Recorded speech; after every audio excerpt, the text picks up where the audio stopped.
आप देख रहे हैं इंडिया टाउन न्यूज, भारत की बात। छत्तीसगढ़ में स्टार्टअप्स को मिलेगा बड़ा सहारा।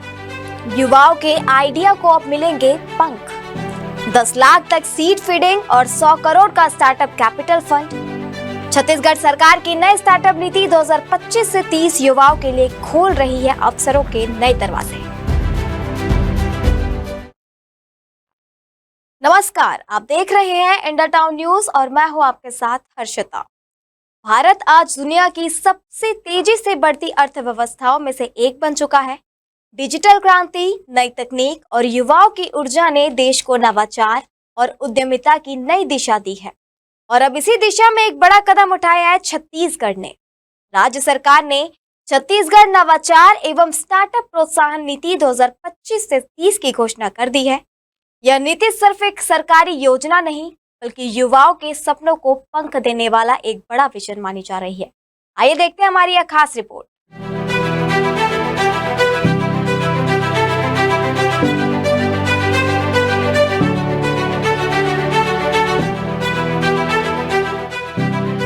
लंबे समय तक छत्तीसगढ़ को खनिज संसाधनों और कृषि आधारित राज्य के रूप में पहचाना जाता जा रहा है, लेकिन अब राज्य तेजी से ज्ञान आधारित और नवाचार आधारित अर्थव्यवस्था की ओर बढ़ता जा रहा है। नई स्टार्टअप नीति के तहत सरकार का लक्ष्य है कि आने वाले 5 वर्षों में राज्य में 5000 से अधिक DPIIT पंजीकृत स्टार्टअप्स विकसित किए जाए। यानी छत्तीसगढ़ भी अब देश के प्रमुख स्टार्टअप्स हब बनाने की दिशा में कदम बढ़ा रहा है। इस नीति के पीछे मुख्यमंत्री विष्णुदेव साय का स्पष्ट विजन दिखाई देता है। मुख्यमंत्री कई मंचों पर यह कह चुके हैं कि छत्तीसगढ़ के युवाओं में अपार प्रतिभा है। अगर उन्हें सही मंच, संसाधन और मार्गदर्शन मिले तो वे न केवल राज्य बल्कि पूरे देश की अर्थव्यवस्था को नई दिशा दे सकते हैं। नई नीति का सबसे बड़ा आकर्षण है 100 करोड़ रुपए का स्टार्टअप कैपिटल फंड। इस फंड के माध्यम से नए स्टार्टअप को अपने व्यवसाय शुरू करने, उसे आगे बढ़ाने के लिए आर्थिक सहायता दी जाएगी। स्टार्टअप्स की दुनिया में सबसे बड़ी चुनौती शुरुआती निवेश की होती है और यही चुनौती दूर करने का प्रयास यह नीति कर रही है। इसके अलावा प्रूफ ऑफ कॉन्सेप्ट यानी POC वाले स्टार्टअप्स को 10 लाख रुपए तक की सीड फीडिंग देने के प्रावधान भी दिया गया है। यानी अगर किसी युवा के पास एक अच्छा आइडिया है तो उसे वास्तविक उत्पाद या सेवा में बदलने के लिए सरकार से आर्थिक मदद मिल सकती है। नई नीति में 1 करोड़ रुपए तक का बिना गारंटी लोन देने का प्रावधान भी रखा गया है। इसके अलावा 50 लाख रुपए तक के बैंक लोन पर 75% ब्याज सब्सिडी भी दी जाएगी। इससे युवाओं को जोखिम लेने और नया व्यवसाय शुरू करने का आत्मविश्वास मिलेगा। सरकार ने 50 करोड़ रुपए का क्रेडिट रिस्क फंड बनाने की घोषणा भी की है, जिससे बैंकों और वित्तीय संस्थानों का जोखिम कम होगा और वे नए उद्यमियों को आसानी से लोन दे सकेंगे।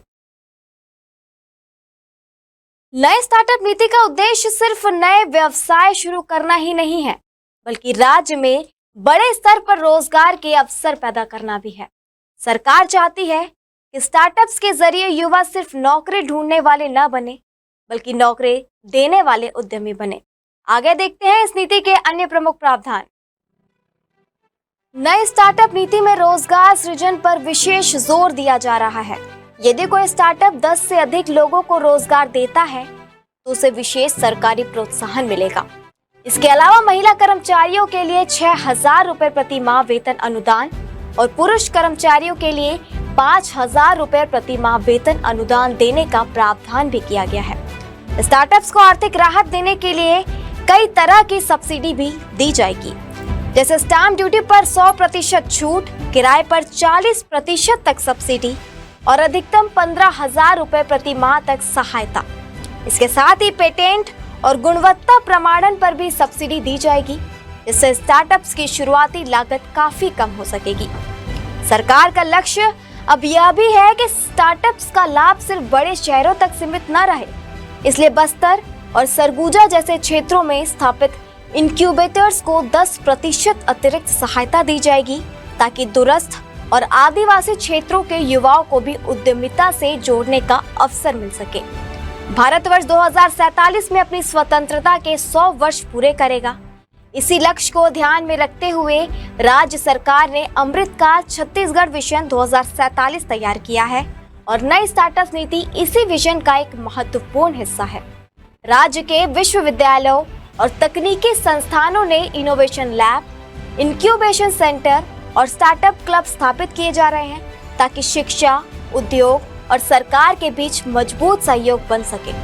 इसके अलावा युवाओं में नवाचार की संस्कृति विकसित करने के लिए हैकाथॉन, स्टार्टअप प्रतियोगिताएं और इनोवेशन चैलेंज भी आयोजित किए जाएंगे। राज्य सरकार अटल नगर नया रायपुर को एक बड़े आईटी और स्टार्टअप हब के रूप में विकसित कर रही है, जहां आईटी पार्क, डेटा सेंटर और इनोवेशन हब स्थापित किए जा रहे हैं। नई नीति का एक और खास पहलू है सामाजिक और टिकाऊ समाधान। कृषि, स्वास्थ्य, शिक्षा, पर्यावरण और ग्रामीण विकास जैसे क्षेत्रों में काम करने वाले स्टार्टअप्स को विशेष सरकारी प्रोत्साहन दिया जाएगा। कुल मिलाकर छत्तीसगढ़ की नई स्टार्टअप नीति सिर्फ एक आर्थिक योजना ही नहीं, बल्कि राज्य के युवाओं के लिए नई संभावनाओं का द्वार है। अगर यह नीति अपने लक्ष्यों के अनुसार लागू होती है तो आने वाले वर्षों में छत्तीसगढ़ भी बैंगलोर, हैदराबाद और पुणे जैसे बड़े शहरों की तरह एक प्रमुख स्टार्टअप हब बन सकता है। अब मुझे दीजिए इजाजत। आप देखते रहिए इंडिया टाउन न्यूज, भारत की बात। नमस्कार। आप देख रहे हैं इंडिया टाउन न्यूज, भारत की बात।